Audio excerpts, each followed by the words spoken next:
नमस्कार, मैं हूं Iqbal Parvez. The live TV में आपका स्वागत है। साथियों, बंगाल में घुसे नए कोबरा यानी मिथुन चक्रवर्ती के फन को कुचलने का इंतजाम हो गया है। उसके अलावा दिलीप घोष से भी हिसाब किताब होगा। जी हां, इन दोनों के खिलाफ बंगाल में एफआईआर दर्ज की जा चुकी है और आरोप लगा है बंगाल में दंगा भड़काने का, बंगाल में हिंसा भड़काने का। जी हां, चुनाव के बाद जब मतगणना हुई और जब भारतीय जनता पार्टी बुरी तरह से हार गई, तब बंगाल में बहुत बड़ी हिंसा फैली। भारतीय जनता पार्टी ने ये आरोप लगाया कि तृणमूल के गुंडे हिंसा फैला रहे हैं, जबकि तृणमूल के लोगों ने यहाँ तक कि ममता बनर्जी ने ये कहा कि भारतीय जनता पार्टी के गुंडे हिंसा फैला रहे हैं, लोगों को मार रहे हैं। साथ ही हम आगे कई ऐसे सबूत देंगे जिससे ये लगेगा कि वाकई में भारतीय जनता पार्टी ने वहाँ पर किस तरह से एक तरह से दहशतगर्दी का काम किया है, गुंडागर्दी का काम किया है, लोगों को मारने का काम किया है और किस तरह से झूठ फैलाया है। लेकिन उससे पहले मैं आपको बता दूं कि किस तरह से दिलीप घोष और मिथुन चक्रवर्ती पर एफआईआर दर्ज की गई है, दर्ज कराई है। मृत्युंजय पॉल ने ये एफआईआर दर्ज कराई है और इन पर आरोप लगाया गया है हिंसा भड़काने का बंगाल में। थोड़ा सा खबर को हम बताते हैं कि बंगाल में नतीजों के बाद हिंसा भड़काने का आरोप बीजेपी के मिथुन चक्रवर्ती और दिलीप घोष पर एफआईआर। जी हाँ, मिथुन चक्रवर्ती हम सब जानते हैं ये नाग हैं, कोबरा बनकर वहाँ पर गए थे लोगों को डसने के लिए। तो जाहिर सी बात है कि जब आप नफरत बांटोगे तो कोई ना कोई आदमी खड़ा होगा ही आपको सज़ा दिलाने के लिए, और वहाँ के लोग खड़े हो चुके हैं, आप पर एफआईआर दर्ज हो चुकी है। कोलकाता पुलिस ने टीएमसी कार्यकर्ता की शिकायत पर बीजेपी नेता मिथुन चक्रवर्ती और बंगाल बीजेपी चीफ दिलीप घोष के खिलाफ केस दर्ज किया है। 2 दिन पहले टीएमसी कार्यकर्ता मृत्युंजय पॉल ने अपनी शिकायत में कहा था कि दिलीप घोष और मिथुन चक्रवर्ती ने बीजेपी कार्यकर्ताओं को पश्चिम बंगाल में हिंसा और क्रूरता फैलाने के लिए उकसाया है। पॉल की शिकायत पर रविवार को कोलकाता पुलिस ने दोनों नेताओं के खिलाफ केस दर्ज कर लिया है। पश्चिम बंगाल में विधानसभा चुनाव के नतीजे आ चुके हैं और ममता बनर्जी के नेतृत्व में नई सरकार भी बन गई है। हालांकि नतीजों के 1 हफ्ते के बाद भी राज्य में राजनीतिक हिंसा की खबरें लगातार आ रही हैं। बीजेपी लगातार दावा कर रही है कि टीएमसी की जीत के बाद बीजेपी कार्यकर्ताओं पर निशाना बनाया जा रहा है। पार्टी का आरोप है कि 2 मई को नतीजों के घोषित होने के बाद बंगाल में अलग अलग इलाकों में हिंसा हुई, जिसमें बीजेपी के कई कार्यकर्ताओं की जान गई। वहीं दूसरी तरफ टीएमसी ने भी ये आरोप लगाया है कोलकाता पुलिस को दी गई शिकायत में। जी हाँ, जब टीएमसी ने भी आरोप लगाया है और कोलकाता में जो एफआईआर दर्ज की गई है उसमें जो लिखा है उसमें यह कहा है कि कोलकाता पुलिस को दी गई शिकायत में कहा गया है कि बीजेपी कार्यकर्ताओं ने टीएमसी कार्यकर्ताओं के घरों को जला दिया और तहस नहस कर दिया है और टीएमसी कार्यकर्ता सड़कों पर बेघर और असहाय घूम रहे हैं। पॉल ने कहा कि बंगाल में हिंसा के जिस दौर को देखा उसके लिए सीधे तौर पर इन दोनों नेताओं के बयान जिम्मेदार हैं। ये लोग अपनी जिम्मेदारी से नहीं बच सकते। पुलिस ने आईपीसी की धारा 153A, 504 और 505 के तहत दोनों नेताओं के खिलाफ केस दर्ज किया है। साथियों, इसमें कोई शक नहीं है कि भारतीय जनता पार्टी के नेताओं ने लगातार वहाँ पर उकसाया है, लगातार गलत बयान दिया है, लगातार इस तरह से लोगों को भड़काया है ताकि हिंसा हो। इसमें कोई शक नहीं है। अगर आप मिथुन चक्रवर्ती की ही बात करें तो आपने देखा होगा कि किस तरह से जब उन्होंने शपथ ली थी या जब उन्होंने भारतीय जनता पार्टी को ज्वाइन किया था नरेंद्र मोदी की मौजूदगी में, उसी दिन उन्होंने कहा था कि मैं पानी का सांप नहीं हूं, मैं नाग हूं, मैं डस लूंगा तो ख़त्म कर दूंगा। इस तरह के नफरत भरे बयान और इस तरह के भाषण और उकसावे वाली ज़ुबान मिथुन चक्रवर्ती ने बयान दिए थे। उसके बाद दिलीप घोष ने भी जी हाँ कई बार बयान दिया। आपको याद होगा कि जब ममता बनर्जी को चोट लगी तब उन्होंने कहा था कि इन्हें बरमूडा पहनना चाहिए। तो इस तरह के बयानात लगातार भारतीय जनता पार्टी के नेताओं की तरफ से आते रहे हैं। साथियों, इसके अलावा अगर देखें तो भारतीय जनता पार्टी का इतिहास भी रहा है, चाहे वो सत्ता हासिल करने के लिए हो या फिर अगर चुनाव बुरी तरह से हार गए तो लोगों को डराने के लिए या दूसरी पार्टी को बदनाम करने के लिए इस तरह का खूनी खेल खेलती रही है। आपको याद होगा कि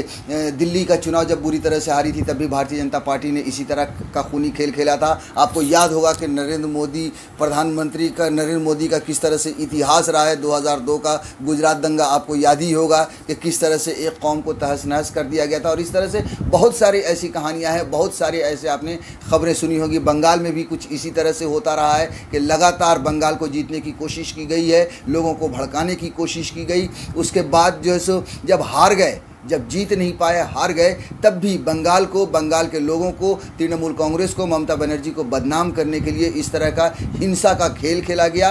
भारतीय जनता पार्टी के लोगों ने हिंसा फैलाया है, इसमें कोई शक नहीं है। अगर आप देखें, हम आपको एक नेता का बयान आपको सुनाते हैं जिन्होंने खुल्लम खुल्ला कह दिया था कि 2 मई को जब रिजल्ट आएगा उसके बाद भारतीय जनता पार्टी की सरकार बनेगी, उसके बाद किसी को हम चैन से रहने नहीं देंगे। ये भारतीय जनता पार्टी के एक नेता का ही बयान है, उसको आप सुनिए, उसके बाद हम आगे की बात करते हैं।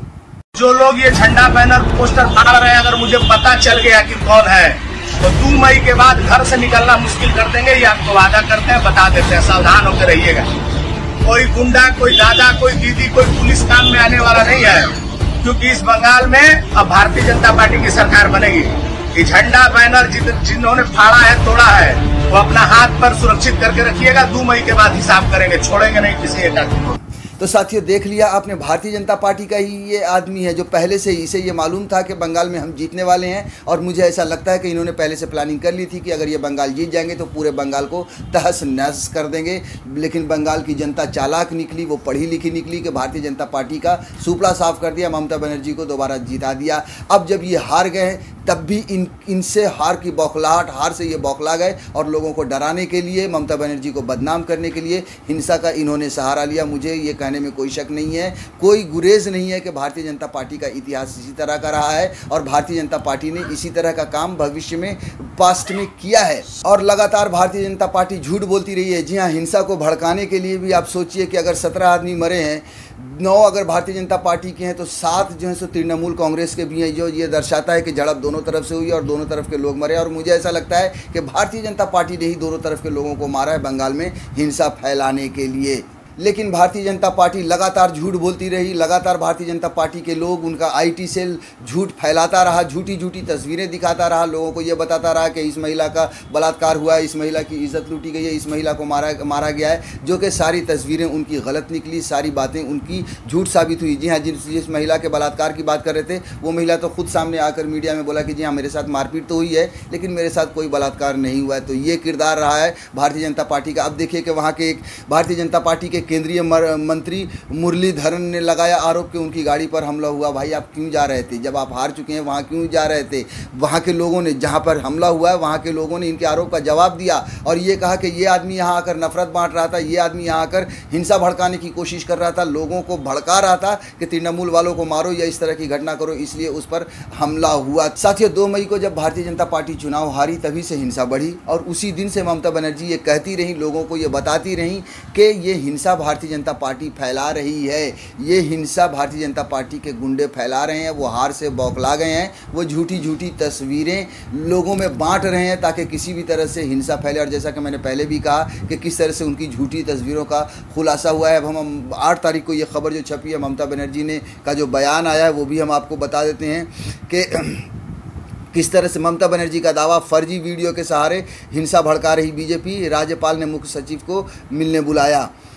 पश्चिम बंगाल की मुख्यमंत्री ममता बनर्जी ने राज्य में चुनाव के बाद हुई हिंसा को लेकर भारतीय जनता पार्टी को ही जिम्मेदार ठहराया है। ममता ने बीजेपी को आड़े हाथों लेते हुए कहा कि बीजेपी चुनाव जीतने में नाकाम रहने के बाद हिंसा भड़का रही थी। उन्होंने दावा किया कि बीजेपी जनादेश को हजम नहीं कर पा रही है और फर्जी वीडियो पोस्ट करके हिंसा भड़का रही है। ममता ने कहा कि अगर निर्वाचन आयोग ने सीधे सीधे उनकी मदद की होती तो वे 30 सीटें भी नहीं जीत पाते। जी हाँ, निर्वाचन आयोग का बड़ा रोल रहा है। भारतीय जनता पार्टी ने जो 70-75 सीटें जो जीती हैं उसमें निर्वाचन आयोग का भी बड़ा रोल रहा है और उन्होंने करीब करीब पूरी तैयारी कर ली थी बीजेपी को जिताने के लिए। और ये बात आपको और बता दूं कि अगर 2-4 सीटों का आगे पीछे होता, ममता बनर्जी आगे होती तो घपला करके ममता बनर्जी को हरा दिया गया होता। जी हाँ, बिहार में भी यही हुआ था, तेजस्वी यादव की पार्टी आगे चल रही थी, 2-4 सीटों का फर्क था, भारतीय जनता पार्टी को जिता दिया गया शाम तक। लेकिन चूंकि गैप और फासला इतना बड़ा था कि चुनाव आयोग के बस में नहीं था कि इतने बड़े फासले को कहाँ 75-77 सीट और कहाँ 214-15 सीटें, तो उस गैप को भर नहीं पा रही थी,